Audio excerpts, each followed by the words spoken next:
HDFC पे राय जानना चाहते हैं। इनके पास 30 शेयर्स हैं और 1370 के आसपास की इनकी बाइंग प्राइस है।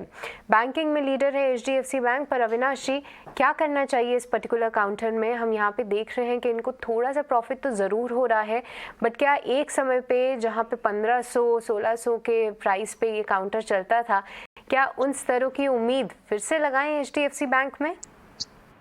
नहीं, बिल्कुल देखिए पहली बात तो एचडीएफसी बैंक का जो शेयर है वो अभी सभी को पता है कि जो प्रपोज्ड मर्जर है एचडीएफसी का उसकी प्रक्रिया अभी भी इन प्रोसेस है।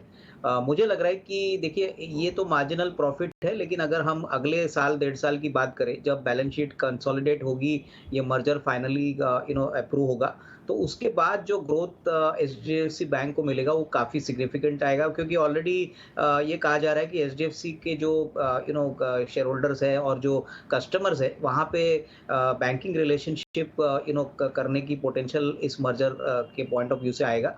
ओवरऑल बैंकिंग सेक्टर में हम देखें तो क्रेडिट ग्रोथ 13-14% हो चुका है, तो डेफिनेटली ये not only HDFC bank but सारे बैंकों के लिए पॉजिटिव है, क्योंकि कॉर्पोरेट कैपेक्स अभी वापस शुरू हो चुका है।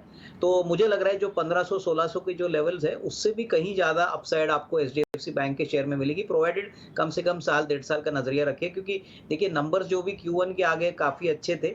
मेरे ख्याल से ऐसे चैलेंजिंग एनवायरनमेंट में भी इन्होंने कभी भी अपना ग्रोथ स्लो डाउन नहीं किया है। मर्जर के बाद और भी अच्छे दिन आएँगे, बट डेफिनिटली टाइम फ्रेम लंबा रखिए, क्योंकि अभी तो कंसोलिडेशन का प्रोसेस चल रहा है। कहीं न कहीं मार्केट इंतज़ार करेगा कि ये मर्जर फाइनल हो जाए, इम्प्लीमेंट हो जाए, और उसके बाद आपको शेयर में री-रेटिंग देखने को मिलेगी। ठीक है, तो शेयर की री रेटिंग का 175 की थी, तो क्या मुझे होल्ड करना है या निकल जाए? ओके, एफएसएल यानी फर्स्ट सोर्स सॉल्यूशन है इनके पास। एक और आईटी पैक से जुड़ी कंपनी पे सवाल आया है। एक बार अपनी बाइंग प्राइस फिर से रिपीट करेंगे? 175। ओके, 175। काफ़ी नुकसान हो रहा है यहाँ पे इनको। अविनाश जी, एक बार आपसे समझेंगे।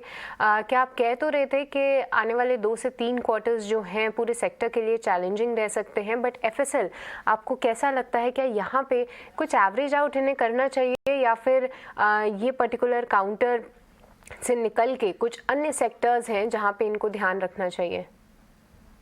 नहीं, मुझे लग रहा है कि देखिए फर्स्ट सोर्स सॉल्यूशंस एक बीपीओ कंपनी है और आईटी का सेक्टर से ही रिलेटेड है। यहाँ पे मुझे लग रहा है कि compare to frontline IT companies pressure ज़्यादा हो सकता है, क्योंकि ये वैसे भी कंपनी कम मार्जिन्स पे काम करती है, और इनकी बैलेंस शीट अगर आप देखें तो इतनी स्ट्रांग नहीं है अगर हम इनको एचसीएल टेक या इन्फोसिस या टीसीएस से कंपेयर करें। तो मुझे लग रहा है कि यहाँ पे भी कम से कम अगले 2-3 क्वार्टर्स के लिए तो अंडर परफॉर्मेंस ही देखने को मिलेगी। इनके लिए दिक्कत है कि इन्होंने बहुत ऊपरी लेवल पे ये स्टॉक खरीदा है। तो मेरी राय में अगर ये चाहे तो दूसरे कोई सेक्टर्स में ये स्विच कर सकते हैं। मेरे ख्याल से ऑटोमोटिव या ऑटो कंपोनेंट्स या कैपिटल गुड्स जैसे सेक्टर्स हैं, वहाँ पे निवेश के मौके बन सकते हैं। मेरे ख्याल से कैपिटल गुड्स में अगर ये कोई अच्छा सस्ता शेयर देख रहे हैं तो बीएचईएल एक अच्छा विकल्प हो सकता है। अगर थोड़ा-सा फ्रंटलाइन प्राइवेट सेक्टर में कैपिटल गुड्स चाहिए तो एल&टी देख लीजिए।